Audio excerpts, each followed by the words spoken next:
Welcome to For Action Takers Only, the podcast and Facebook group where dreams become reality. We're here to fuel your ambition, sharpen your skills, and inspire your entrepreneurial spirit. Dive into the sea of opportunities with our insightful discussions, expert advice, and powerful success stories. From investment strategies to business building tips, we've got it all. Are you ready to take your first step towards your dream life? Join us on this exciting journey, unleash your potential, and watch as your dreams transform into your reality. Remember, inaction is the enemy of progress. So get on the action train with For Action Takers Only. Because the time to act is now and the place to start is here. For those who dare to dream and have the courage to act, the world is their oyster. For Action Takers Only, where dreams meet action. Tune in, take action, and transform your life. Your future self will thank you. And welcome to For Action Takers Only. This is the podcast for serial entrepreneurs and real estate investors that are taking action and living their dream life. This podcast was started as a homework assignment from the man I'm about to have on right now, Pace Morby. I'm just going to go ahead and bring him right in. We're going to get started right away. Todd, bro, that intro's dope, man. I love that. That's AI. I can love it. That was my attempt at AI. Well, good morning, Pace. Good morning. Good morning. Thank you for having me. I appreciate it. Thank you very much for being on. I appreciate it. We've gone live too. I don't have many followers, but we're live anyway. I love it. I remember the days where I went live and I had nobody there. I remember when I didn't even know how to stream on YouTube, so I would just do a conference call for my podcast. I literally made people call into a 1-800 number to listen to my podcast on a conference line. Really? Yes. Like That's it wasn't awesome. It wasn't even because the technology wasn't there. It was just I didn't know how to do YouTube. And I just said, oh, how else could I do this? And I was like, well, I've done conference calls before. So I just came up with the conference call idea, and we would get 3 people to show up. And then, 6 months later, it was 60 people. And then 6 months later, it was 120 people. So it took a year before we really ever got any traction. Right. So I've been going at it a year. I'm not worried about the traction. I just keep doing it now. I have fun. Like I said, it was a homework assignment from you for Project Forward is why I Yes. started this. And I really was like dreading it. I was like, man, I don't want to do that. I don't really want to. I didn't know about YouTube a little bit about TikTok, but I was like, I don't want to do that, but I did it anyway. And then I found out, well, hey, this is kind of fun. I like this. And then I realized I can use this as a tool for networking. Oh, yeah. Yeah. Oh, So yeah. It's like that's you what can I'm doing. interview other people. If the only thing you got out of a podcast was interviewing other people and getting to know them and spending an hour with them, oh my gosh, it's $1 billion tool, right? But then it also adding on top of that, second benefit is that you get better at storytelling and conveying a message and getting your words out there so that when you do get traction, or even you get better at talking to people in general, and you go talk to agents or raising money or talking to sellers, you're just a better storyteller when you have a podcast. Yeah, I see that. Now I see your point with that because it's also helping my communication. It's helping in calls I make. It's helping in everything because before I started doing this and sub two, I became a hermit. I just became a hermit. I just worked and took care of my son and got rid of everybody out of my life. That was because there was a lot of negativity in my life. So I was just like, I got to change things. So that brings me, I want to get, when you first started, you were talking about when you first started, what was your why when you started in real estate? My why at the time, my why has now changed, but my why was lifting the burden of the weight that was on me. And the weight that was on me was feeling trapped, feeling held back, knowing that I had more ahead of me, but I didn't know what that meant. And I would stare at buildings all the time, like big apartment buildings, and I would stare at commercial buildings, and I would go, how are people owning these things? Like, I don't understand it. And it just frustrated me that somebody like myself, somebody like you, could drive around and not understand how another man did something else. It's like I pride myself at learning how to frame a house or pouring concrete or running electrical better than any other man on the job site. But when it came to real estate, I just felt like it was this massive Mount Everest I could never even summit ever. I couldn't even get to base camp, And that lack of options frustrated me so much because I had a brand new son, 2 years old at the time, Asher, that I was like, this kid and his future relies on me getting more options to make more money. And so that was my why. My why was very barbaric and rudimentary at the time. It was, I just need more options to make money that don't require me swinging a hammer. That was literally my why at the time. And the why changes and changes as you change and your vantage point changes. But that was it. I just felt trapped. I felt like a guy with no legs trying to run a race. All right. So since it's changed, what's your why now? How has it changed I from have then two till now? a very big difference, right? Like my kids and my wife are no longer my why. And that's going to sound weird for some people. There is that supposed to be always your why? I'm like, no. At some point, you should check that box and go, they're taken care of. I've got the money, I've got the assets, I've got the cash flow, I've got opportunities, I've got money coming in that my wife no longer has to work. My wife can just spend full time on the kids and do what she wants to do with the kids and serve her highest and best use. That's been taken care of 8 years ago, right? So that my why box has been checked. Okay, well then I create a new why. The new why was probably 8 years ago. It was, I need to build a team of people that also feel the same way I did 11 years ago. And I need to give other people options. And so as I did that in my little town of Mesa, Arizona, I got a lot of traction by just going out and doing meetups for people. Like, honestly, my number one algorithm, I've been saying this lately. People go, what algorithm do you care about? What social media platform is the best? And I'm like, the spoken word. That's the number one algorithm. They're like, what do you mean? I'm like, the spoken word of another human being that you helped physically. And they're like, still don't understand. Tell me what you mean. And I said, I would do a meetup every Friday at my office, and I would whiteboard for hours and hours and hours. And I would just answer everybody's questions about what I was doing. And I got so much traction from doing that, that it got to the point where people demanded me to build a free Facebook group. They demanded me because I couldn't answer all the questions. I would start at 8 o'clock in the morning for the meetup. I'd go till 9 o'clock or so at night. So I'd go 13 hours just answering questions all the time. My voice would just give out. And people are like, why don't you have a Facebook group so you can answer these questions by typing instead? And then we'll be able to go back to them instead of, nobody's recording you. You're literally just answering questions and it's dying. So my why was there. It was helping other people with their options. And now I've got two very big whys, which is I want to create 1 million millionaires, and I want to help those people go create their own voice and their own platform and them help other people become millionaires. Todd, you're one of them, right? You're going to help people become millionaires. There's no doubt about it. And that's insane. Like, when you can pass the torch at that level, that your words, your opportunities, your courage, your faith, your everything will encourage somebody else to take action. That is such an amazing thing. Helping other people find their why basically is where you're headed, right? That's what you're doing right now. It's like, yeah, I got my own why, but you're helping other people find theirs. And another big why I have is the executives on my team, the people that have been with me for a long time, I want them to retire with $20-30 million in their pocket. And so most of the real estate I buy today, most of the businesses that I'm doing are not for my own benefit. I could retire right now. I have enough assets, I have enough money that I can never worry about money again. My grandchildren never worry about money again. My estate is set up in a way that nobody can squander my money. But I'm working hard right now because I'm working for the families who rely on me, which is Molly and Bo and Heidi and Shelly and all these other people that, they need a leader like me to go and forge the path, cut down the jungle, and run as fast as I possibly can so they can benefit from it. That's a lot. That's a whole lot right there. Yeah. So, but when you first started getting started off, did you see all this happening? No, of course not. I didn't even know it was an opportunity for me. And that's the tricky thing about goals, isn't it? It's like you originally set out to do A, and then when you accomplish A, you then realize B is a thing, which then leads you to C, D, E, F, G, and you're all the way to G, and you realize you're a gangster, and you could do whatever you want. You could go create your own alphabet.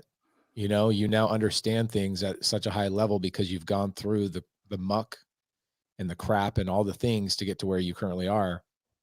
And then new doorways open for you. Like I get a text message yesterday from Brandon Turner, who, we've been good friends now for 4 years or so. And I still pinch myself. I'm like, how is it the biggest name in real estate? When Brandon Turner was on Bigger Pockets, like, how is it that this guy's asking my advice on how to run meetups? That's weird. Then I get a text message from Russell Brunson from ClickFunnels. Then I get a text message from Tony Robbins. Then I get a text message from Dean Graziosi. Then I get a text message from Jim Quick or, Lewis Howes. I get these text messages from these people, and I'm like, how is it that in one day I got a text message from all 7 of these people, all within a 45-minute time frame, as if this is my normal life? It's because I did go through the A, B, C, D, E, F, G, and I became a gangster, and those doors open for you that present opportunities. And I'm now at a point where I have so many opportunities, I can't execute on all of them. So either A, I have to hire more people, or I have to say no to stuff. And one of my goals in my sheet. So I have a goal sheet I carry around with me. And the goal sheet is it's kind of funny. I said, I want to have so many friends that I don't have enough time to spend with those friends. And that's such a weird goal, but it was important for me to say, I want to have so many friends and so many opportunities that I have to say no to things, because at the time, my original why of going, I don't have any options, I really only had like 2 or 3 friends, and they were from high school. And like, no offense to them, but one of them was installing blinds. He owned a blind company. That's a great, admirable thing. But he'd be like, hey, you want to come with me and install blinds today? And he's supporting his family, doing his thing. But I'm like, bro, you're not changing the world. I want to hang out with people that are changing the world. So that was one of my big goals, and I hit it.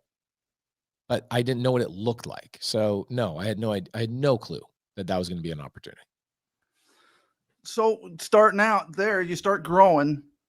I want to get into your mindset now. Where was your mindset when you started? And what kind of difficulties did you have with that? And where did you find help with getting your mindset right? I've never been much of a mindset guy. Meaning I have always had the mindset of like, I will go do the thing, and I don't need to necessarily be motivated. It doesn't mean I don't appreciate when I hear an amazing speech or I hear some amazing one-liner. It doesn't mean that. What it means is I wake up in the morning and I'm like, I'm going to kill the day. Like, I'm going to kill it today. I just have always been that person. 3:00 in the morning, 4:00 in the morning. I'm built that way primarily because my parents would wake me up at 5, and it just became a part of who I was. My parents, when I'm 5 years old, 6 years old, I'm a little kid, and I can read now. My parents are saying, all right, everybody's in the room, read the Bible, 5:00, share ideas, and then we'll go off and break for the day. That is how I woke up every single morning, is like accomplishing something and talking about and planning for and preparing for the day. So when I got older, that was instilled in me. And I am so grateful for my parents that gave that to me, because I realize how powerful it is now that I'm older in my age. Of like, people ask me, why is this and why is that? And why do you do this and why do you do that? I'm like, I guess it's because my mom was a badass.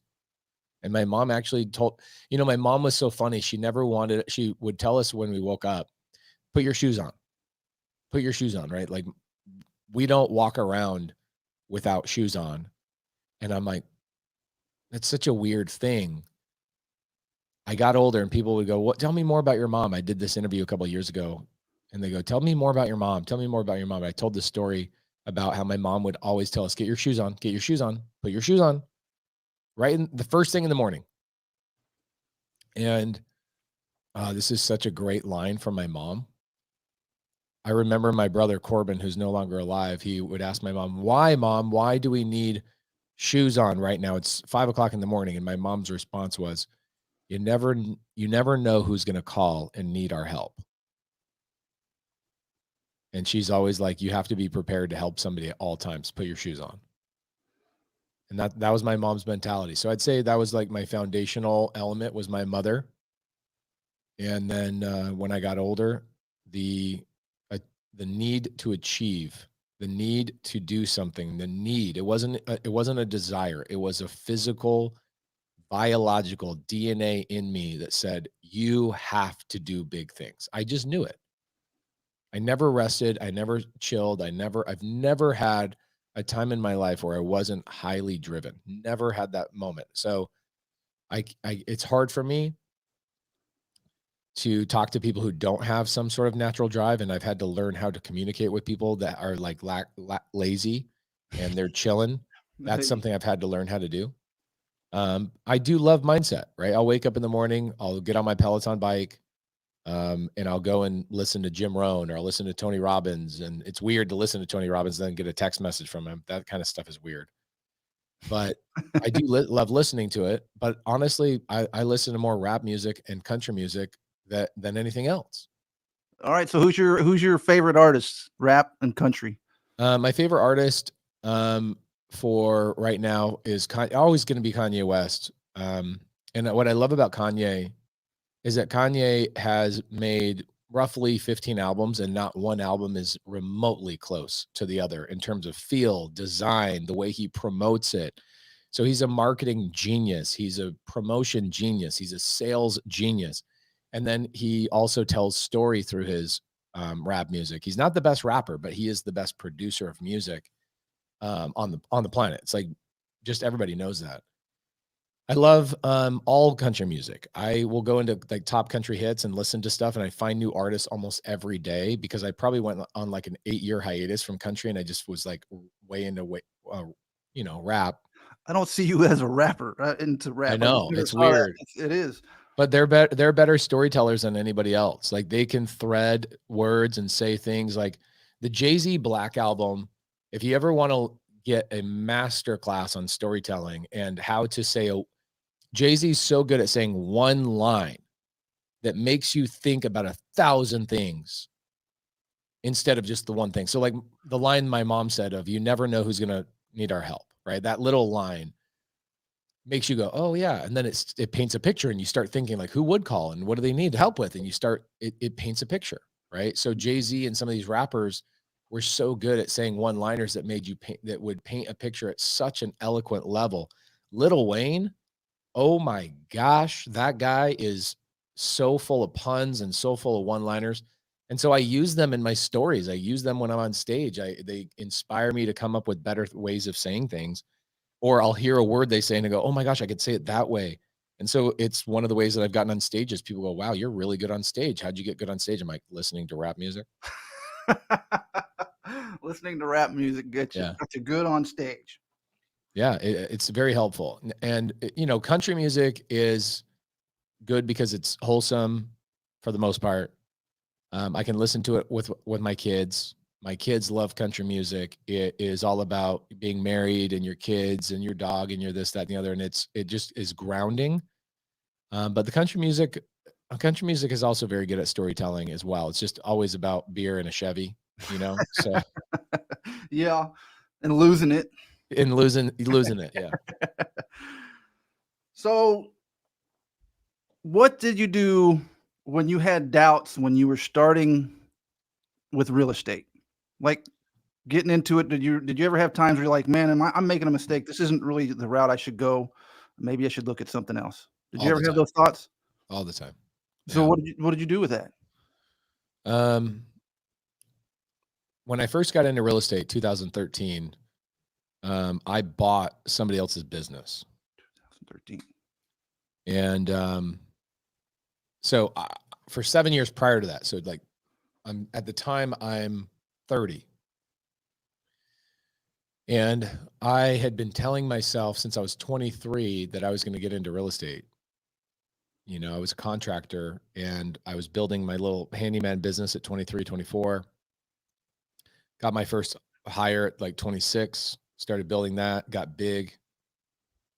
And during that whole entire time, I'm touching real estate. I'm touching other people's real estate projects, right? That's what I do as a contractor. So what ended up happening was on my 30th birthday, I go, man, I need to do something. I can't believe I just turned 30. I've been doing nothing but working and grinding and working and grinding. And don't get me wrong, I was making good money. But I didn't feel like I was doing anything powerful. And I felt like that was the only option I had, and the only thing I knew in the whole world I knew was construction. And as I would drive around in my truck, listening to the same podcasts and listening to the same Howard Stern interviews and doing all the same things every day and past the same gas station. And I saw these patterns that I was doing, like, oh yeah, every Thursday I got to go to this project for the next 4 months because it's such a big project. Every Thursday I could go to this donut spot and get a this and get a that. And oh my gosh, I'm like, wait, hold on. I am not, this is not a 9 to 5. What am I doing? Getting excited about going to the same places every Thursday. It's like, that's really what's exciting me. And what I remember at the time, somebody on a podcast said, show me the level of your problems, I'll show you the quality of your life. And what he meant at the time was, you need to have bigger problems to solve to have a better quality life. And I'm like, all right. And then I thought, the biggest problem I have is which donut I'm going to pick on Thursday morning at this donut shop, And I was like, okay, that's not good. So at age of 30, I didn't know what to do. So I had like a Mormon life crisis, where I called up a couple of my friends that I've known for 10, 15 years. Hey, we're going to go to Torrey Pines. I'm paying for the whole trip. Let's go. And I got like 6 of my friends. We went to Torrey Pines, played golf, did all this stuff. That's down in San Diego.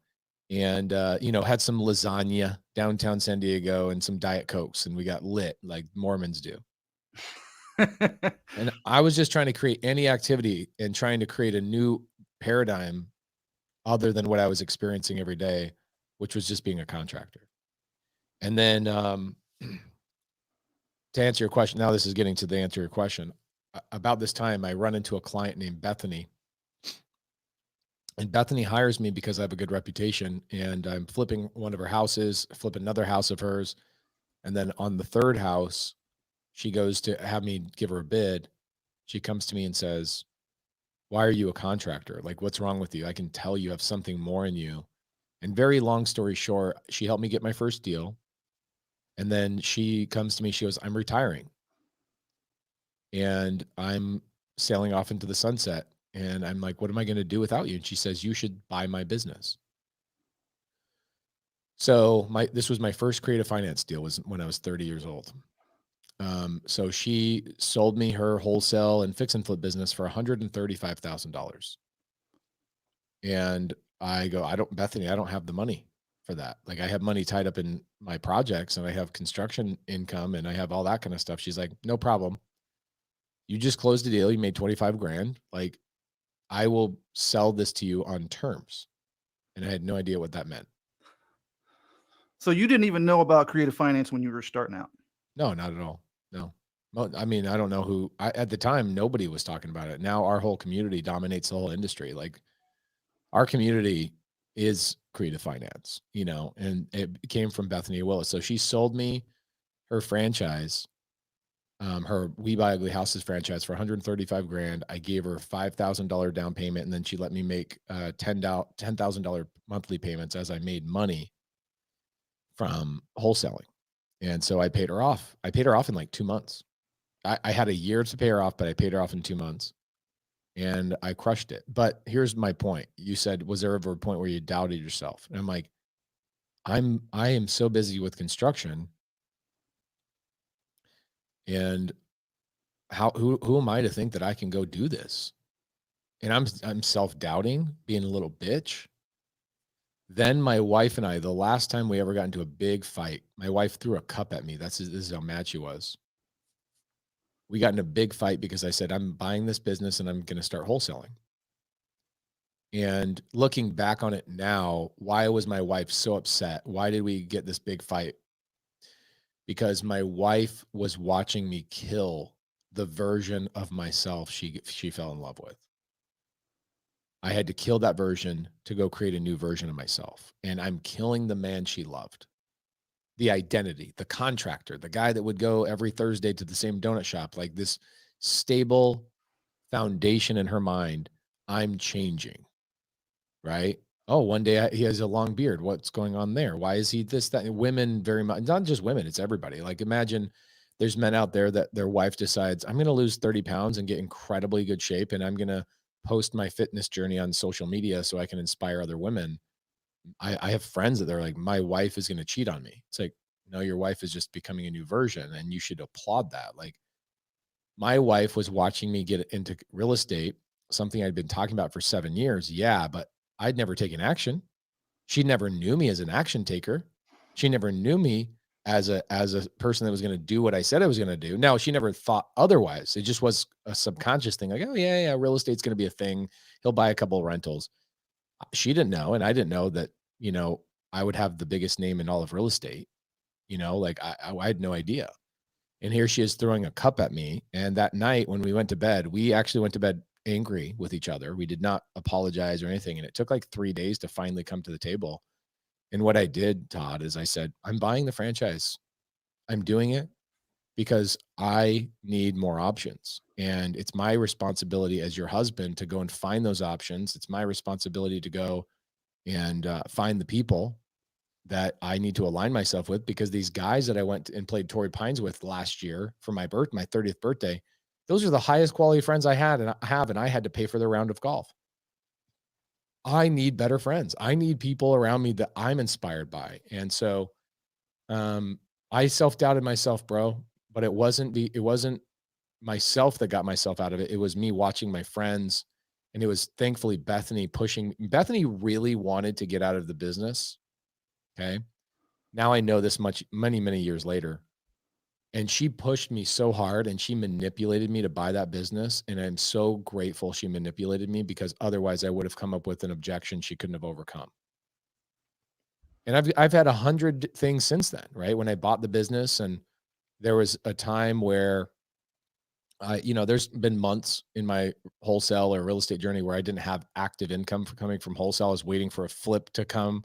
I was waiting to sell or refinance a rental, and I didn't have money. And what am I doing? Why would I put myself in this spot? And my family has to rely on, these things, and I should go start a construction company again. Like I had probably a dozen of those thoughts for the first 3 years, and I also got I got a really big kick out of my construction company. Had 150 employees. And I got a really big kick out of paying 150 checks of payroll every other week. And having mostly Hispanic families come to me and go, without you, I remember I still have the gun. It's in the back of my truck, but actually it sits on the side of my bed now. But I have a foreman. His name is Hector. He's one of my first hires. This is back in like 2005, probably 2006. 2011 is when I first hired Hector. So Hector comes to me. He's an illegal, still is to this day. We still text and call each other. And he comes to me and he hands me this Glock. And I'm like, well, okay, you want me to look at your gun? Like, cool, yeah, I like it. That's a cool gun. I'm not a gun person. He goes, no, you are a gun person now. I go, I don't know, bro. I don't need a gun. What are you talking about? He goes, this gun isn't for you. It's for me. I said, what do you mean? He says, you need to protect yourself, because if you die or somebody takes you out, my family will suffer. Wow. Right. And that was in 2011. And so I really got a kick out of being somebody. I got a kick out of the responsibility I had over other people's family, not the power, but the responsibility. And I love that. I love being a provider. I love that calling that God gave me. I love the calling card of like, you're a provider. People need you to go do hard things. People need you to show up in a way that they're not willing to or able to or are aware they can as of yet. And I still have the gun. It's literally in like a safe right next to my bed. I've only shot it twice out in the desert.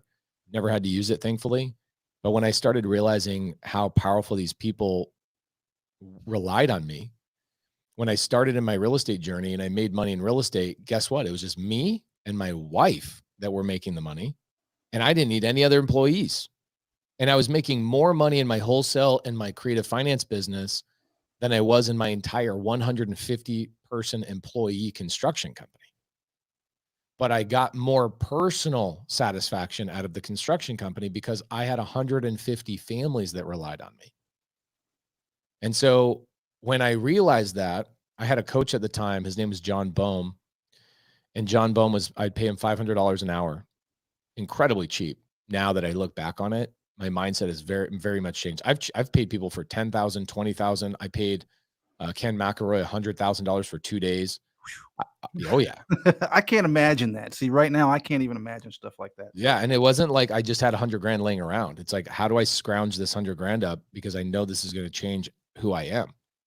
Right. And when you when you pay a coach or you pay for some one-on-one time with somebody, you're basically handing them the tools to sculpt you out of clay. Like they're manipulating and making your arms bigger, and you're this, that, and the other. Okay, stand up straight. They're doing the work instead of you trying to do it to yourself.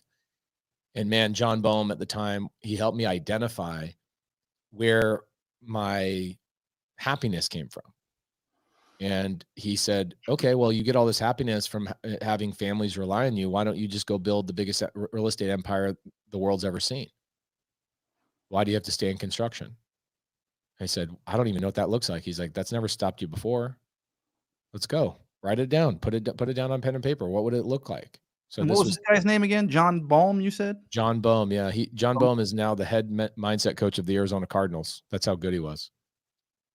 Uh-huh. He fired me and fired all his clients because he got a job for like $3 million a year just doing mindset for the Arizona Cardinals. And I was lucky enough to sit down with him in Starbucks and pay him $500. I should text him today and just tell him how many times I talk about his name. You know, anyway, John Boehm helped me identify that, which allowed me and gave me permission to open up the real estate world bigger to my mind of like, it's not my responsibility to get a deal anymore. It's my responsibility to help thousands of people get their first deal, and thousands of people shape their mindset, and 1,000 people believe in themselves. And now that 1,000 people has turned into millions. Like in our community, it's 25,000, right? Sub 2 Gator Top Tier TC collectively is 25,000 people. But then even outside of that, people that have been inspired by the things we do as a community, like we have revolutionized this entire industry of what we do. And yeah. like we have an event coming up this week, Clever Summit. Mm-hmm. It's not our event, but it might as well be our event. What happens is Cody Sperber asked me to speak, and he goes, can you promote? He's actually texting me right now. It's probably like, hey, I need your help to push more. Yeah, he actually just said that. He says, last big push, bro. You're almost there. I've given away 465 of 500 tickets to Clever Summit. And what he did is he put our community literally in front of the VIP people. So people that paid for VIP will sit behind our community. And his response, his reasoning for that, it was like, you guys as a community have changed this entire industry. I want everybody in that auditorium looking at your backs because you guys are leading the entire industry. And I'm like, think about what we've done. Like this guy's putting together a $4 million event, and he forces our community to sit in the front. He gets all of us individual t-shirts to wear the exact same t-shirt because he's like, you guys are the leaders of this entire industry. That came from my belief in myself. And that came from passing the torch to people like yourself, and you becoming a leader, and me becoming less important in your story than you becoming more important in other people's story, if that makes sense. So, and I got to point out that you did this too, and you're still a human being. You still had self-doubt. You still had the things in life that you had to deal with, and you were able to overcome all that. Yeah. Or just block it out. You know, it's not like, here's how I technically overcome stuff. One of the things I say to myself all the time is shut your mouth, go to work, shut your mouth, go to work, shut your mouth, go to work. It's like, give me an hour, bro. I could find 25 reasons why I shouldn't be doing the things that I do on a daily basis. I could.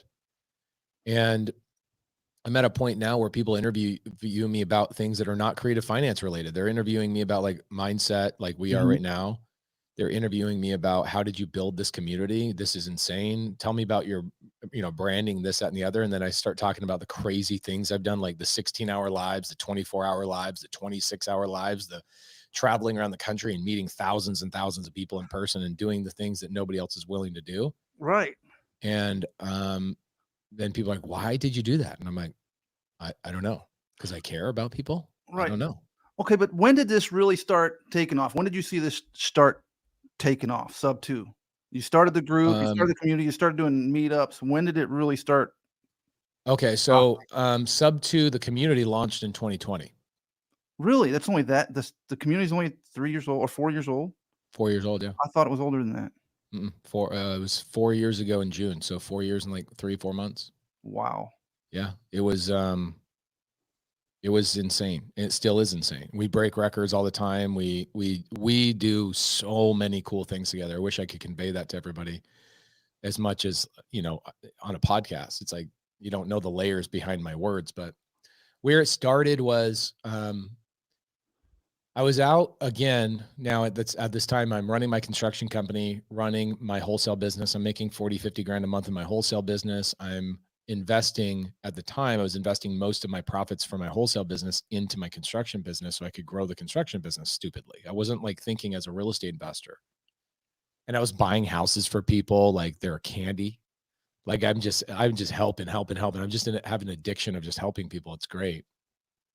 And I go, this business is really cutthroat, real estate. Like at the time I was just in Arizona and there was a really bad energy in Arizona 10 years ago, 2014. The energy was that everybody was just backstabbing and filing memorandums all over the place. And so me and like 15 other really top wholesalers got together. We started our own mastermind. It was a free mastermind. It's called the Go Giver Mastermind. And it was like, we're going to collaborate and we're going to set the tone in this industry, in our state. And we're going to report anybody that does anything incorrect in this industry.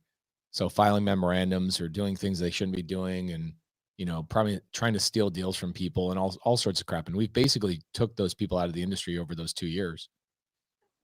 And in doing so, we got attention. It was me, Jamil, Brent Daniels, Steve Trang, a bunch of other people. The people who started Batch Leads, they started Batch Leads because they met inside of our mastermind.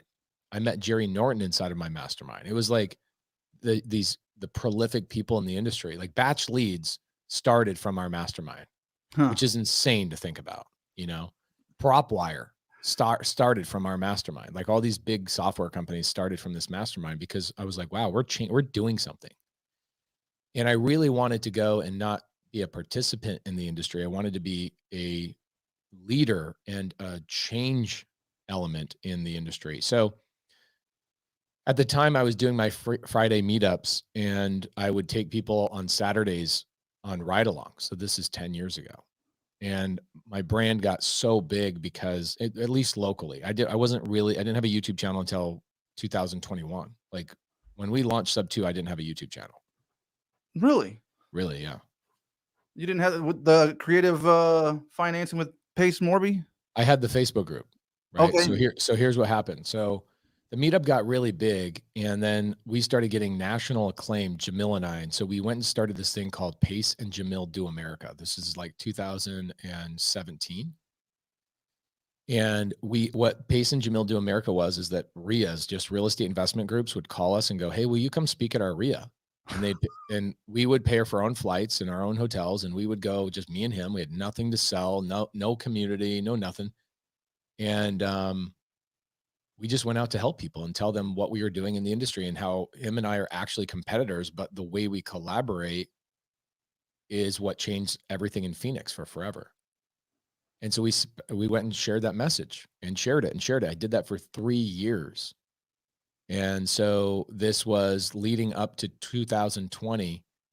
I just did that for 3 years, like speaking 4 different times in 4 different cities every single month. And I was gone from my family 2 days a week, which, look in hindsight, it's nothing compared to like what historically what men have done to go support their families. Like they've left their countries. And like, I'm sure you've had this, you meet a Uber driver, you say, where are you from? I'm from Bengal. And I'm supporting my family driving Uber here and sending money back to them. I'm like, okay. So me complaining that I was in a different city in the same country and I could get back home within, 48 hours is me basically being a little bitch. Like these other guys don't see their families for 4 or 5 years, right? And most people can't even realize that. Yeah. Most people don't. Most people are so spoiled, they don't even realize that. So then what happened is in 2019, end of 2019, almost going into 2020, I go, you know what? I need to create a Facebook group for these people to communicate because my meetup is getting so big. So I created the Creative Finance with Pace Morby Facebook group in 2019. And I hired a JV person to just work JV deals inside my Facebook group. And I made 200 grand in my first month just doing JV deals with people. Holy 200 grand. Yeah. then that person, and I could go on and tell you literally hundreds of times where people have backstabbed me and stole from me, but like that's just kind of part of the, the job. Like that's, that's complaining that I got a tan when I went swimming today. Like it's expected. You know what I'm saying? Like it's expected for people to screw you over. It's expected for an employee. And so that person, Riley Feinensteel was his name, was doing the JV deals and goes, wait, what do I need them for? I can just literally quit and work inside the same free Facebook group and do all these JV deals on my own. And so he left, and then we hired another person, another person, another person. We had like 4 or 5 people all do the same thing. And so this leads into 2020. And then I just had this Facebook group went from 1,000 people to 5,000 people to 25,000 to 45,000 people all within like 6 months. Wow. And then I had, Josiah Grimes comes to me and goes, you should be a coach. I'm like, I'll never be a coach, bro. I heard you say that before.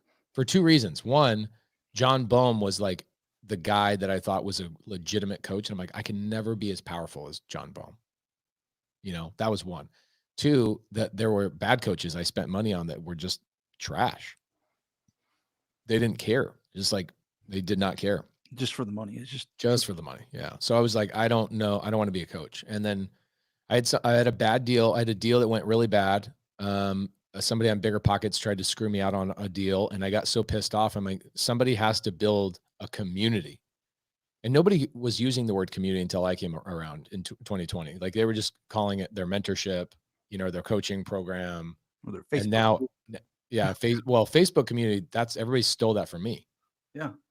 Everybody, even Alex Hormozy, when he started school communities, he stole that from me. He sent me a text and he goes, you figured it out. The word community is going to change the game. So, anyway, I told Josiah, I said, I'm not going to do anything unless I do not make money from any coaching income. And you do exactly what I tell you to do. And we go build an actual community to change the industry. And he goes, okay, done. And so I set this vision, which has evolved and changed and upgraded over the last 4 years. I created it. He says, this is impossible. I go, great, let's go do it. And so we launched in June of 2020 inside the Facebook group, and we got 400 community members to join that day. It was the biggest launch anybody had ever seen. We didn't spend $1 of advertising. And we brought in 400 students in one day, 400 students. And the reason being is because I had pent up demand. People are like, this guy just gives and gives and gives. Like, why are we not part of something special with him? And then when I launched it, it went bananas. And I've never had to worry about selling it. In fact, I kind of anti-sell it. I'm like, don't join, just work with my community. Just don't join, work with my community. And even though I tell people not to join, it grows rapidly because it is the most valuable thing in all of real estate by a long shot. And it's because of the vision that we had. So that was 2020. And at the time I was doing 9-10 Zooms a week.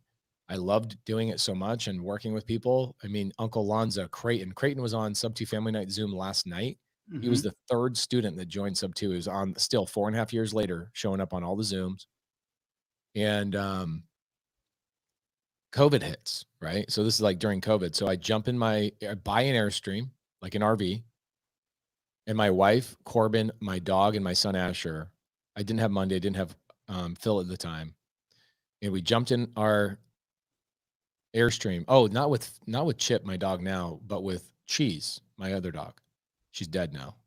Oh. And we just hit the road and we met everybody in the community. We drove the country and met everybody in the community in 2020. We just stayed on the road for half a year and just met everybody, city to city to city, sometimes 3-4 cities in a day. And I did that in the very beginning, and I built and found and cultivated and nurtured leaders into this community to the point where they took the torch. And now you look at our community, we've got probably a good 1,000 really quality leaders that help other people all over the country without me being, I thought about this morning. I said, what if I died today? Would Sub 2 continue going forward? And the answer is yes. Yeah, it would. It would. Nobody needs me anymore. It's taken on a life of its own now. Right. You gave birth to it, but now it's got its own personality. Yeah. Like it's like an 18-year-old kid leaving the house. It's like, I got this, Dad. Leave me alone. Right. So let me ask you, when did when did you come up with the or realize Sub2 or creative finance? This is a solution. This is what I'm going to focus on and how I'm going to get into real estate. Where did you find that at? It was out of necessity. I had a guy file bankruptcy I had a customer of mine named John May that stole all my money in 2018. It's such a great story, but I was doing wholesale and fixing and flipping for other people like John May and Open Door and OfferPad and stuff like that. And John May owed me 400 grand at the beginning of 2017. You know, I would go do a fix and flip, or I'd go do a wholesale and I'd put it into his business, and I would fund his construction on the front end so that he would pay me on the back end of his flips. And it was a good arrangement because he'd pay, you know, I'd go do 100,000 in work, he'd pay me 90. I'd go do $120,000 in work, he'd pay me 125. But it like slowly incrementally went up and up and up and up and up to the point by 2017, he owed me 400 grand. And then he came to me and goes, "Hey, I know I owe you 400 grand. I need you to," and at the time I had already owned 43 Sub2 rentals. You know, like I was doing a ton of Sub2 deals, bigger portfolio than I think most people can even imagine in their lifetime. This was 2017. I already had those rentals. And he goes, "I need you to help me get out of the situation I'm in. I need another 400,000. Well, that 300,000 or 400,000 turned into another million. And I had to sell 43 rentals, and I sold those at a discount through Jamil to get cash to go funnel into his fix and flip business.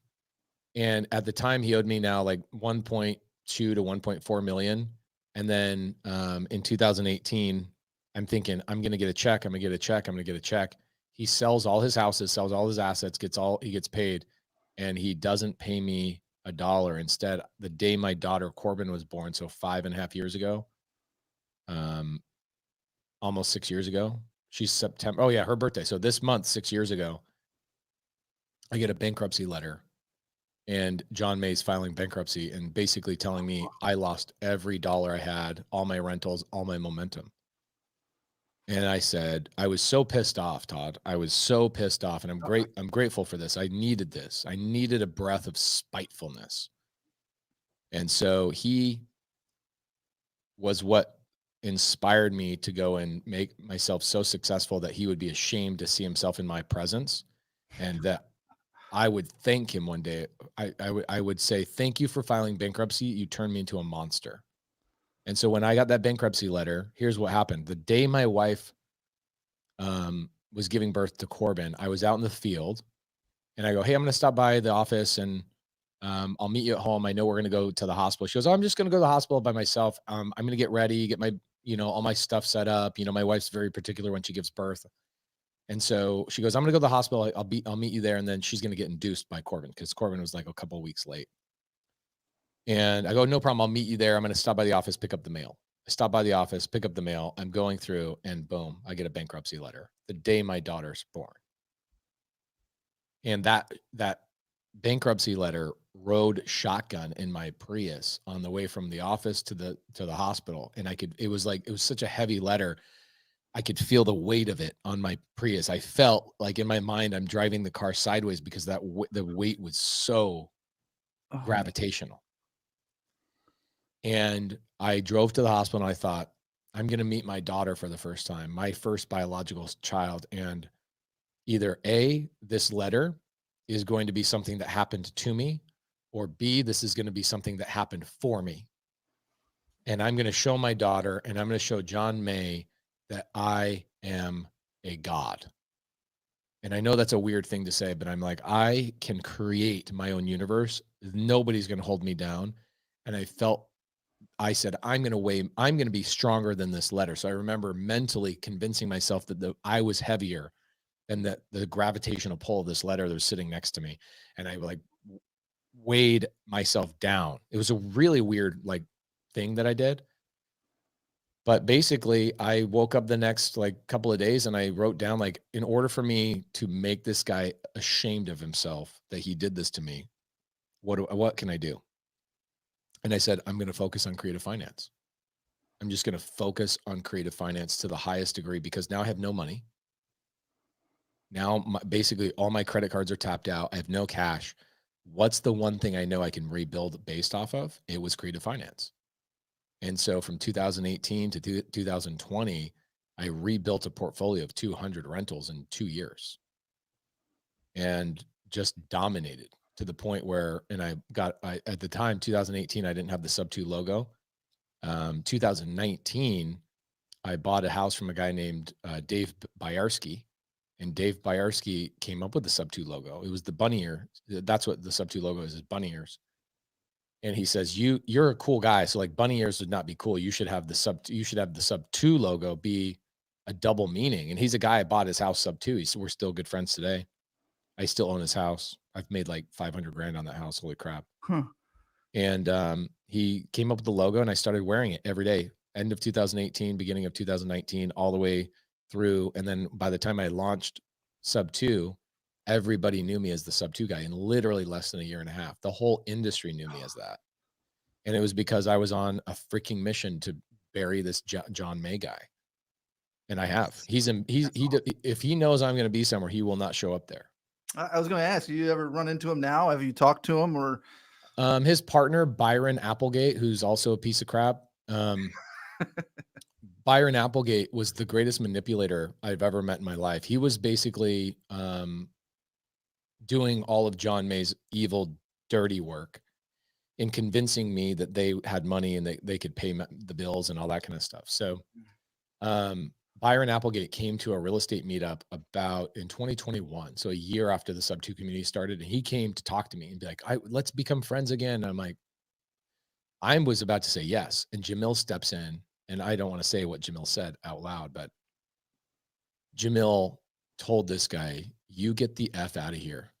And 200 people watched Jamil yell and scream at this guy and stand up for me. And he says, you never show yourself around anywhere ever again. You are a blight on our entire industry. The man who's going to change the world is a guy you took advantage of. You could have collaborated with him. You had your chance. You screwed him and you screwed his family. And, that's why I have an undying loyalty to Jamil, is that guy fell on a sword for me. I love that. And I got to cut in because that was one of the questions I had. How long have you known Jamil? When did you meet him? How did you meet Jamil? I met Jamil by doing real estate deals. Actually, this is an interesting story. At the time, so Josiah, who's the guy that I own the Sub2 fund with, we own a title company together. We own a whole bunch of stuff. Josiah and I probably have $100 million in revenue together on a yearly basis. And I met Josiah probably 13 years ago. What was happening is a lot of wholesalers would call me. I didn't know they were wholesalers at the time, but I thought they were just real estate investors because they said they were real estate investors, but they really weren't. They're just wholesalers. They would call me and go, hey, will you come and do this estimate on this house? And so what they would do is they would get my licensed contractor estimate and they would attach it to their marketing email to their buyers and say, hey, we have a licensed contractor that said that this estimate is $35,000 so that we're not lying. And Josiah was one of those guys. He's like, I want to be a really honest wholesaler. So he and I met, somebody referred him to me. Her name was Rachel Huggenschmidt. She is now in prison for scamming people. And so, it's just interesting how you meet people, and you meet people all the time. I meet people all the time, and I could have easily just done nothing with Josiah, but I became friends with him. We talked, we chatted. I, got to know him a little bit, and him and Rachel at the time would talk about this guy named Jamil. And I was like, who's Jamil? I've never met Jamil. Like, oh, don't worry about it. He doesn't want anybody to know who he is. He wants to stay under the radar. I'm like, oh, that's a challenge. That's a challenge. That's a challenge. And a couple of years later, I found out that Jamil was working with this guy, John May, the guy that filed bankruptcy on me before John May had filed bankruptcy on me, like 4 years before. And so I reached out to Jamil on Instagram. He did not even have an Instagram, didn't have anything. I reached out to him on Instagram. I said, hey, I think you're the guy that everybody talks about that's doing all these deals in town. Can I sit down and buy you lunch? I have this guy named John May screwing me. This is years before John May actually filed bankruptcy. And Jamil took 3 weeks to respond because he wasn't an Instagram guy at all, had no brand. It's funny to think that him and I had a TV show on A&E together now, right? It's like, so he replies, we go to lunch, and he says, run away from John May. He screwed me. He'll screw you. Run away from him. I didn't. I lost 1.3 million. It was meant to be because I took it and did something with it. But Jamil and I started doing deals together. We did hunt, but when I was just a contractor, then I got into real estate, like as a wholesaler the next year, and I sold Jamil 100 deals my first year in real estate. Right. I was like, what should I do? How do I get away from this guy who owes me all this money? You got screwed by him. I'm trying not to get screwed by him. And then that year I bought my franchise from Bethany Willis, and Jamil, I call him up. I go, I have more deals than Bethany can buy. You're a buyer, right? Josiah and Rachel said you buy deals. He goes, yeah, I'll help you sell them. I'm not going to buy them. And so I sold him 100 deals, and he made $5,000 on every one of my deals. He just flat fee charged me $5,000, and he made $500,000 my first year in the business, and I made $500,000 as well, or maybe closer to like $800,000 in gross, and then I had advertising and stuff I had to pay for, so I netted like $500,000. And so Jamil and I have made millions of dollars together, done multiple hundreds of deals together, and we just formed a brotherhood and a bond like no other. And it's been one of the best relationships of my life. Now, the challenging thing is now Jamil, I should text him actually, but Jamil, he's now going through some things on his own, and he went through a divorce last year. And Tell him I want to get him on the podcast too. Okay, I'll tell him right now. I just said, love you, brother. Thank you for all you've done for me. Thinking about the day you yelled at Byron. That's awesome. Applegate in front of 200 people for me. A true brother. So I've been, again, it was like when I was 30 and I looked at my friends and I was like, these are the best friends I have, and I have to pay for their round of golf at 30 years old. I have the wrong friends. Yeah. And then when I launched Sub2, it was very much the same spirit. The spirit was, I want friends that are high level, simple, amazing people that just want to build their families, protect their families, and help each other out. That's all I wanted, those quality friends. And so I said, well, nobody's going to hand them to me. I got to go create them. So I created a community that we all benefit from. We all hang out with each other. We all vibe with. My very best friends, I would argue that maybe some of the best friends I will ever have come out of Sub2. And they have become powerhouses. They're stepping on stages now. They're doing the things I was doing, right? They're starting podcasts, Todd. They're getting their voice out there. And, we all owe a debt of gratitude to Jamil and Josiah and Bethany and all these people that were the domino effect in all of our lives that really got us going. And I was just one domino in a whole entire domino chain, right? I can't take responsibility. I'm just grateful that I was part of that domino chain. That's awesome. That's just an awesome story. And I like the fact that, the relationships, you really have grown with the relationships in this journey too. So like everybody sees the Jamil and Pace relationship, and y'all are very good friends. And we see the Cody and stuff like that. And it's very important. And I'm glad that you speak on that a lot. And, it took me a long time in my life to realize that the people I'm hanging around are probably why I was where I was at for a long time. Yeah, 100%. I mean, same thing today. If I ever am wondering, why am I not making money, or why am I not getting to the next level? I audit myself and I look at the people I'm spending my time with. And once I go and look at that, I'm like, oh, that's why I haven't been inspired enough. I haven't seen new ideas. I haven't, found new ways of doing business. I haven't, been updated with the newest things. And I'm not going to get that from a YouTube video. I'm going to get that from somebody that's in the business. And so it's just updating, changing, evolving my friendship group. Right. And so you just taught me a whole lot that, even though I've learned that, I still wasn't creating mine. I became a hermit. I ditched everybody and became a hermit. I'm like, I don't need to hang around you people anymore because I'm getting nowhere with you, and y'all are going nowhere. And so I just became a hermit and started raising my son. I also didn't want my son to be around people or see me hanging around people like that. So it's Yeah. like, I got to change things. Yeah. And the other thing too is like when you think about people that are pieces of crap, you know, to put it very strongly, how are you serving them? Right? Like, you know, some people go, oh man, so like you're a fair weather fan, like only when people are providing value to you that you'll hang out with them. And I go, no, actually, it's the opposite. I only want to hang out with people that I can provide value to. And if somebody's choosing not to take action or do something with their lives, like no matter what I do and how I inspire them, they're not going to do anything with it. So I'm actually doing them a disservice.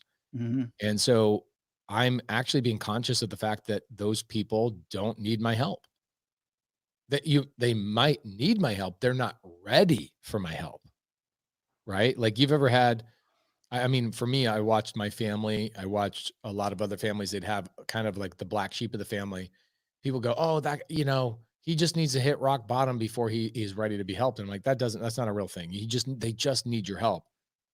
And the answer is no, they don't. They need to go through their journey. They need to kind of get some of the rough edges chiseled off, and they need to know people are always there for them. But you don't need to spend 5 hours a day trying to get them to do things they don't want to do. You're just convincing a man against his will. And so just make sure you're there for them. Otherwise, you can't provide any value to them. I got to stay there and go, I'm here. When you're ready, I'm here. You're going to go through your stuff. You already know better, but I'm here when you go through your stuff. So I then started realizing I need to put myself in places I could help people that were ready to be helped. You know what I'm saying? You've heard the lifeguard analogy, right? The two people swimming. Yes. Yeah. Yeah, it's like that. It's like if you're a lifeguard, two people are out there in the water drowning. One person's moving towards you, person's moving away from you. You focus on the person that's swimming towards you to save your energy, to make sure that you're helping the person that's ready to be helped. You get them to shore. You tell them, go get help. I'm going to run out to the person that's drifting away from shore now. And now you've at least helped one person. You've guaranteed helping one person. That person can go get help, maybe go get a jet ski to go out and get you guys. And now you can, in a more tired manner, go help that other person swimming away from you. And then you can grab that person, hopefully wait for a jet ski to get you so you don't have to worry about the energy it's going to be required, whatever. So I have always thought, like, help the people that are ready to be helped. Otherwise, you're doing everybody in the entire industry a disservice. That's a good way. Yeah, pretty much. So let me ask you this. Do you have any advice for someone that's self-sabotaging? Mm.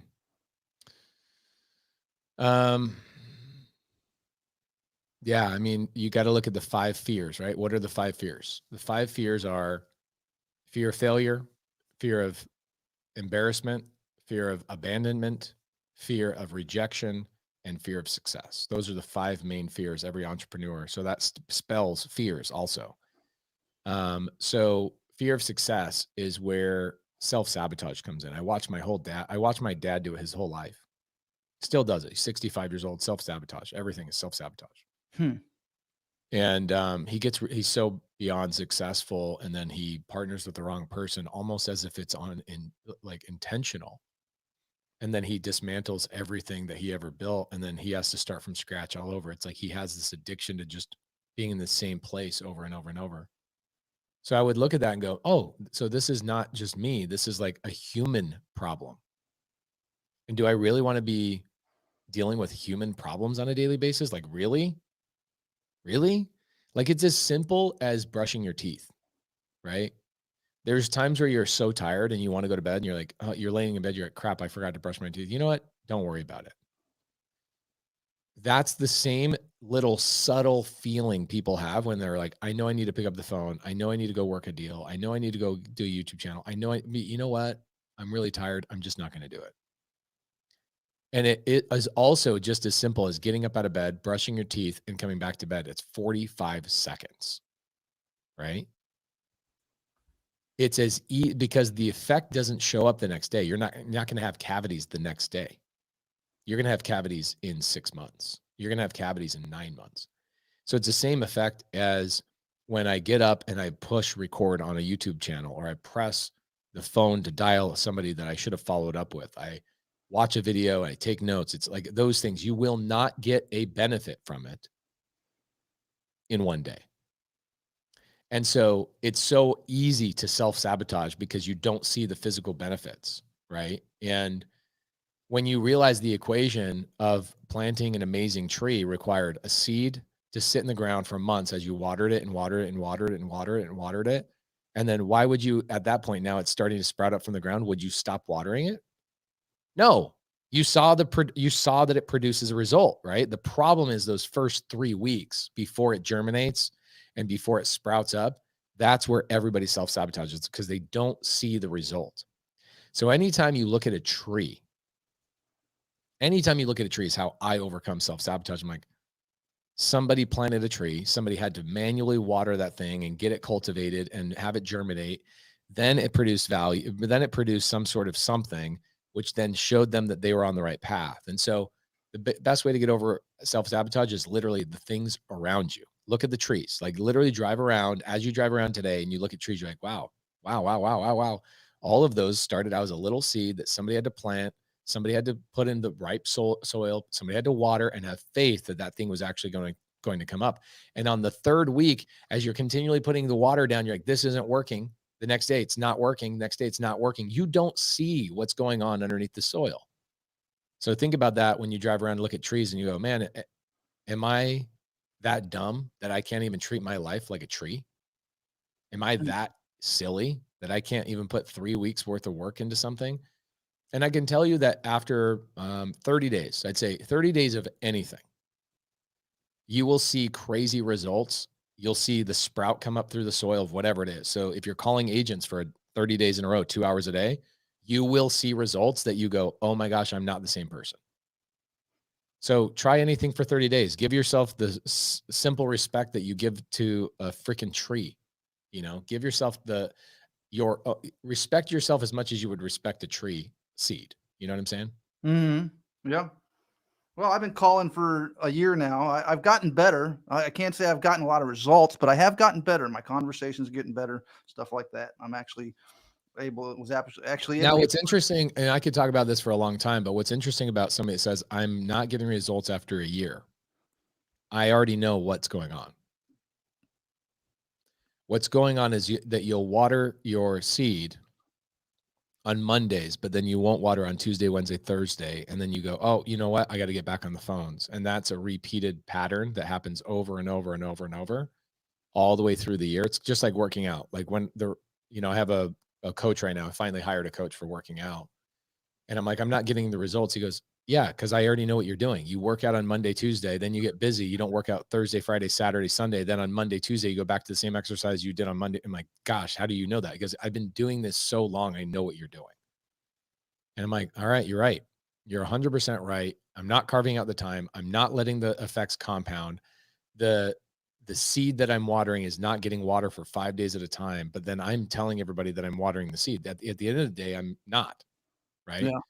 So what you're doing is you're providing evidence to your brain that you are not consistent. But then what happens is the ego is speaking and the ego says, I've been working out really, really hard. No, you haven't. You worked out hard on Monday and then you worked hard on not working out Tuesday through Sunday. But you're not going to your ego won't let you say that. And so right. your ego says, well, I've been trying for a year and I'm not seeing results. I'm seeing results, just not getting closing. I'm seeing results in improvement. I have improved. Okay. I can't say I haven't improved. If you want to close a deal, here's what you do. Go do LOI Blaster. Get agents on the phone. All right.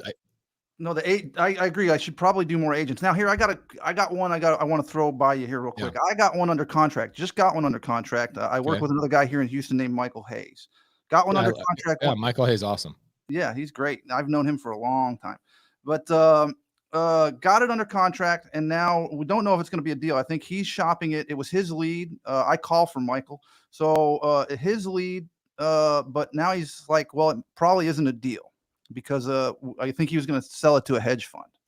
So now it's like I'm worried. The guy's calling me, the seller's calling me. He's like, hey, what's going on? Everything should be good. Everything, he told me I'm in bankruptcy, but we have gotten the house out of the bankruptcy. It's been discharged. I have the paperwork, so there shouldn't be anything holding this sale up. So I'm like, well, now what do I do? I asked Michael, well, now what do we do? If you're not going to buy it, what do we do? I need to get this guy taken care of, I feel. So because he's a motivated seller, wants to sell. Got him down. He had the house listed for 460. I got him down to 350. So just wondering now. And what's the ARV? What's the ARV of the house? ARV, I had it at 498. I think Michael came and redid some comps and said it was around 460, 450, 460. So you've got the property locked up at 75% of ARV. Pretty much. Yeah, it's not good. It's not a deal. Not a deal. Okay, so you got to be at 70% or under. No, beyond, like below that. Like if you are gonna sell to a hedge fund, 70% of ARV or higher is okay. But hedge funds aren't really buying right now. Okay. So like I don't do hedge fund deals right now. I'm trying to buy at 60% of ARV, or I'm trying to do creative. Why do I have to buy at 60% of ARV? Is because interest rates are high, market is slowing down. They are saying they're going to lower interest rates. They haven't done that yet. They should be doing it actually in like less than a week. So if interest rates go down, then fix and flippers show up in a bigger way and go, I can afford to buy something at 70% of ARV because the house market is going up. So by the time I actually sell it, I actually bought it for 62% of ARV because the property value is going up as I'm renovating it. Right. Okay. So 60% of I tell people every time I bought a house, I tried to buy it 50 cents on the dollar. So if the house was worth 400, I'd try and offer 200 grand. It's crazy. It's why I don't love cash wholesaling, is because you're lowballing sellers. But the reality is it works. There's a lot of, I did thousands of cash deals, thousands. And the amount of money I made on cash wholesaling deals is just stupid. Millions and millions of dollars I've made off cash wholesaling. But I never really bought deals at 70% of ARV or more expensive. I was always at 50 to 60 cents on the dollar. Every time. Wow. Yeah. So how do you get them down to that low though? See, I don't know. I'm at a loss a little bit. It's like, I don't feel like I need to talk these people into selling. It's like I'm calling a lot of people and it's like, you're not motivated to sell. So really a motivated seller like this guy came down off the price. He said he wouldn't at first, but he came down off the price and he really wants to get the place sold. So now I've finally seen a real motivated seller. Yeah. I looked at Sandler training. I would read the book, How You Can't Teach a Kid to Ride a Bike in a Seminar. Great book. You Can't Teach a Kid to Ride a Bike in a Seminar is the name of the book. Sandler sales training is the way my brain mostly works. But also, here's the other answer. I always had way more leads than I had time. And so I never spent much time on people that weren't motivated. I would tell them, hey, my number is going to be way below where you want it to be. And the reason being is because I've got to make money and my contractor's got to make money and we've got to, gamble on the market. And I would build trust with them so that they knew I wasn't lying. And if they were like, nope, I need 350. It's like, okay, I will do an option with you at 350, which means I'll try and sell it to somebody else for 350. I'll go to a hedge fund. I'll go to somebody else. So even when somebody's like, hey, I'm at 70 cents on the dollar or 75 cents on the dollar, I would go, okay, I'm definitely not a buyer for it, but give me 10 days. I'll see if I can find you a buyer for it. And then here's what happened. I would go back to the seller and I'd say, hey, either A, I found a hedge fund to buy it. And I go, hey, I found you a buyer. Amazing. Or B, I'd go back to the buyer and go, dude, I sent this to everybody I know. And I sent this to the biggest hedge funds. They say that their number is like $80,000 below this. So what do you want me to do? Do you want me to contract it at $80,000 lower and sell it to them? Or do you want to just cancel the contract? And that was probably 50% of the time how I got them down way below where they originally thought, because now I'm not the one negotiating. I'm telling them, hey, these other people are willing to buy, but they're not at 350. Right. Breaking up a little bit. Did you hit something? No. Oh, I'm here. Okay. So the thing that you didn't do with your seller is you contracted it because you were excited to contract it. Mm-hmm. You didn't contract it because you knew you could move it. You contracted it, that's kind of close. We'll see what happens. I would have told the seller in that conversation, it's not a deal. 350 is not a deal for me. But if you give me 10 days, I'll try and sell it. And then after 10 days of not being able to sell it, I go back to the seller and I go, couldn't sell it.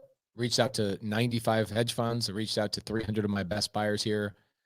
Everybody says, I got 3 offers. I got one at 200, one at 260, and one at 270. And I think the person at 270 will probably not perform. So if I were you, I'd go for the 260. What do you want to do? And now I'm giving them 3 other people that have given them an opinion besides me. So it doesn't seem like I'm lowballing them, but the market is lowballing them. So would I contract people at 70? Yes. So here's what I would do, Todd. I go back to the seller and go, hey, the lender on my team that gives me the money says that I bought this too expensively and he's not going to fund me anymore. So I'd like to let you know, I'm going to do, there's a couple of things I want to do. One, I'm going to try and find another lender that can help me buy this. And 2, I'm going to go send this out to my list of other investors and see what they think about the deal. And maybe I can just sell this to another investor. Is that okay with you? That's what I would do right now. Okay. Buy yourself some time, plant the seed that you bought it way too expensive, but you're still going to try. That make sense? Yeah. Okay.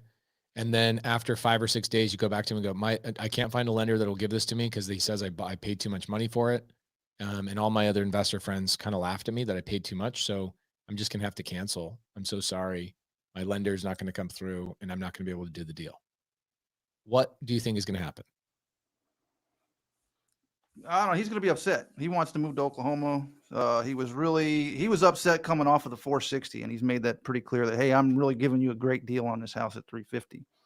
So of course they say that. Yeah. Right? That's their job to say that. You can't, also, a stripper's job is to make you convinced that they love you, right? Yeah.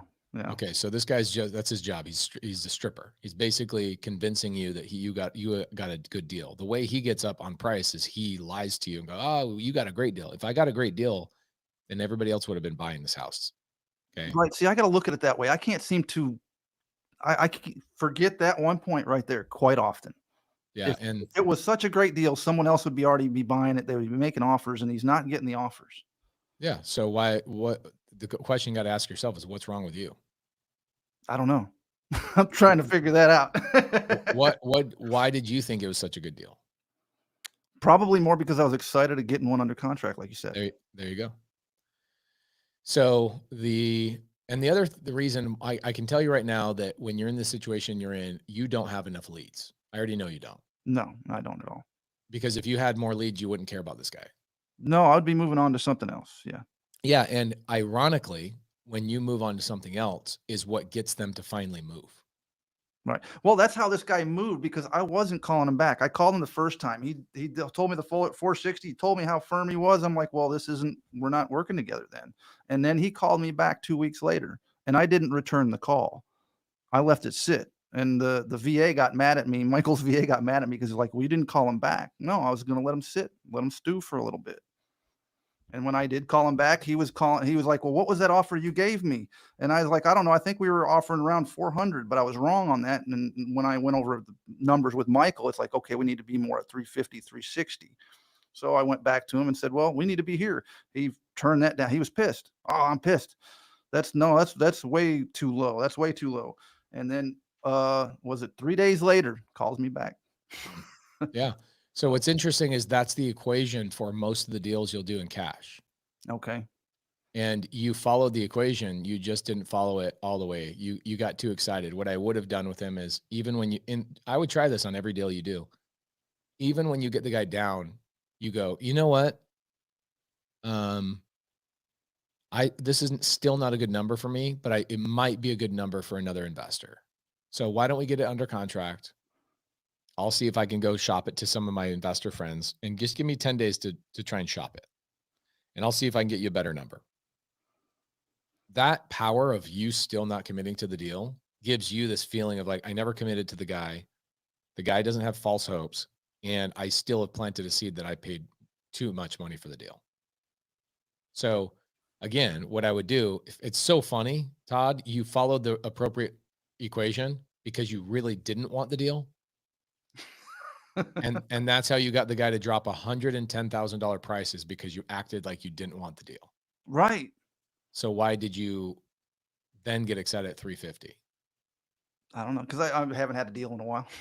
Yeah, there you go. It's So, just lacking, yeah, yeah. a lacking mindset. Yeah, I had a friend that got divorced recently, and I said, he goes, "Man, I picked the wrong woman. We've been together 15 years, and we haven't had sex in 3 years, and she yells and screams all the time. She's just moody and horrible, and she's mean all the time." And I said, "Why did you marry her in the first place?" All of our friends always wanted to know, why did you marry her? Because he goes, "Because she was different." And I go, "No, she wasn't different. You had a lack of options. You had a lack of options. You married the girl that was willing to, show you a little bit of attention 15 years ago. Now you're a different person. You realize you deserve more. And now you're getting divorced and you're like, oh, she's changed. No, your options have changed. She wasn't the right person for you in the first place. You chose what was directly in front of you. So get more options, get more leads, talk to more sellers, get over it. Right. I always had 20, 30 people I was talking to. And I very confidently, when I talk to other sellers, I say, well, we're not exactly at the number we need to be at. So I'll just call you in a couple of weeks. Hopefully you can find a buyer. If you can't, let me know. I'll shop it out to my list, but we're still not at the number we need. My underwriter or my lender won't give us a loan until we're at this number, right? And so you get down to 350, and that he's going to say, that's as low as I can go. I've already given you a great deal. Well, you know what? You might have given somebody a great deal. You might have given somebody a great deal. Do you mind if I can shop this out? So here's what I would do today. You've already screwed up, so this is a great way to recover. You call the guy up and you go, hey, bad news, good news. Bad news is the investor the lender I'm using to close on this deal says that he doesn't want to fund the deal because I bought it too high. He thinks we're going to lose money. Okay. So I'm gonna get to work on finding a new lender so we can still close. I want to give you that update. But the good news is, I think even if I can't buy this, I think I might have some people in my network that will. Do you mind if I send this out to a list of my other friends that are investors and see if they would be willing to buy this deal? Because I do think you gave us a good deal. I just don't think my lender that I currently use will give me money for it. Okay. What will happen is you don't let him, you don't break his heart right there. You're not just breaking up with him on the playground for everybody to see, and his heart is broken and he wants to kill you. You say, hey, I'm going to get to work on it. And the reason the deal fell apart wasn't because of you. The deal fell apart because of your lender. Okay. Right. So now you're off the hook to a certain degree. And he'll be like, why would your lender? It's like, he just says that we got to buy it like somewhere around 300. Okay. And the market's trending downward. And that when we go and fix and flip and put on the market. So he just might be the wrong lender. It's no big deal. I've got a couple others. I'm going to call them today. Just want to give you a heads up. And he'll be upset and he'll be whatever. And you'll just go, yep, I totally get it. I'm upset too. See, now how do I get over this bleeding heart syndrome? I call it that because it's like, I get these people on the phone that want to sell. It seems like the ones I've come across that are motivated, they want to sell, and I want to help them. I want to get them what they want. How do I get over that? The way you get over that is you realize that one of the most powerful phrases I've ever said is buyers are liars, sellers are worse. Sellers are lying to you. Every single thing that comes out of their mouth, they're lying to you. Everything they're lying. And the older they are, the better they are at lying. They've had more years of practice. They know how to manipulate. They know how to get you to believe certain things. And so by doing more deals, you will realize how good of liars they are. He thought he was giving you a good deal at 460. Right. How is that a good deal for anybody? Okay.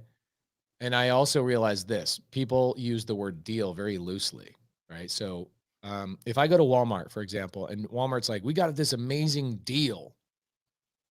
Go over to the end of aisle 4, you'll see this amazing deal we have. I go over there and it's a bag of dog poop for, they'll pay me $5 for that deal, for that taking the dog poop. Are you paying Walmart? Are you going to let Walmart give you $5 on a bag of dog shit? No.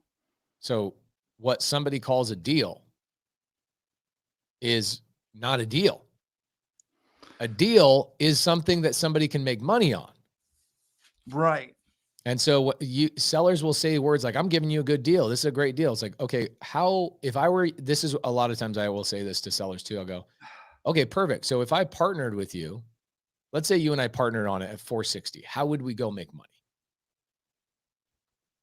Let's say I was your partner. All How right. would we, See, how now I would we, like- yeah. So how do we go make money at 460? And they'll go, well, you wait for 7 years. Well, my kid can't wait for me to buy his backpack for his school that I got to pay for next week, 7 years. My groceries can't wait 7 years. I can't wait 7 years to get paid. I got to get paid every 30 to 90 days in this business. So you put it back on them. Go, okay, Mr. Seller, at 460, how do you think we should make money together? Let's assume you and I are partners. I partnered with you on the deal. We buy it for 460. What would you do to go and make money? You make 20 grand, I make 20 grand. How do we go do this? All right. I like that. Yeah. I never thought of it. Well, because you probably missed out on all the nightly dials I was in. I miss out on a lot of them. I still have a day job. So, and still I'm single parent, blind mother. I wish I could do a whole lot more Zooms. I really, I get frustrated because I can't get into Zoom sometimes, but it's all good. So what I would do is go back to the seller and just say, hey, bad news, good news. That's exactly what I'd say. Hey, seller, bad news and good news. Bad news is my lender's bailing out on me. And I got to get to work on finding another lender. My lender said that we bought it for too much money. He ran the numbers. He said, there's no way that I'm going to make money. In fact, I'll lose money on this number. So don't worry. I've got a couple other lenders I'm going to call up. I'll let you know how that goes. The good news is, in the meantime, I think even if I can't find a lender that will fund this deal, I think I could find one of my friends that's an investor that would like it. So do you mind if I send this out to some of my investor friends? Oh, I don't care. He doesn't care. And so you give him you let out some pressure, right? You let some pressure out that you let him know something's going wrong and it's not your fault, it's the lender. And then you turn around and give him some hope. And the hope is maybe one of my friends can buy it. Okay. Then 3 days later, you call him up and you go, dude, I don't think I can do this. My next two lenders both said I bought it for too much money, which means I paid too much money. And all my investor friends were kind of laughing at me that I paid too much money for this house. And so sadly, we got one of two options. I got a friend. And by the way, you should send this offer out to Michael Hayes buyers at send that house out at 300. Okay. And see what happens. You know what I'm saying? Mm-hmm. Right now you have it at 350. You're sending out to people at 370. Probably. Yeah. Send it out at 330. Then send it out at 300. Even though you'd lose money on the deal, see what happens and see what buyers pop up. Okay. Then take those numbers and go back to the seller and go, we have somebody that said that they'd take it at 300. Whatever that person's number is, shave 15 grand off of it and say that's the number that they're willing to pay. Okay. Yeah. There you go. Got a lot to learn. Yeah, me too. Every day. We've gone an hour and a half now. I know you're a super busy man, and I appreciate you going over. I cancel the meetings to continue going. So okay, so we can keep going. No, well now I canceled a 30-minute touch base meeting with my team, and I got to be in another meeting a minute ago. All right, so I need to let you go. I appreciate your time, and thank you for everything you do in the community and everything. Thank you for building the community. You have been a tremendous influence in my life and making changes, and it's making huge changes. Proud of you, man. Proud of you. You got a lot of crap on your plate. You got, single parent. You got a son you're raising. You're trying to be the man that he deserves, and you're being a good son to your mom who's blind. You've got a regular day job. You got responsibility and things weighing on you. You got a lot of stuff, man. Yeah, I'm just trying to get by, but it's life. Thank you for your time, Pace. And I had so many questions I wanted to ask you. I still had other ones, but we'll get another time. I'll have to get you on another time if you're willing. I'd be happy to, brother. Cool, man. Well, you have a excellent day, and I'm going to go ahead and end this now.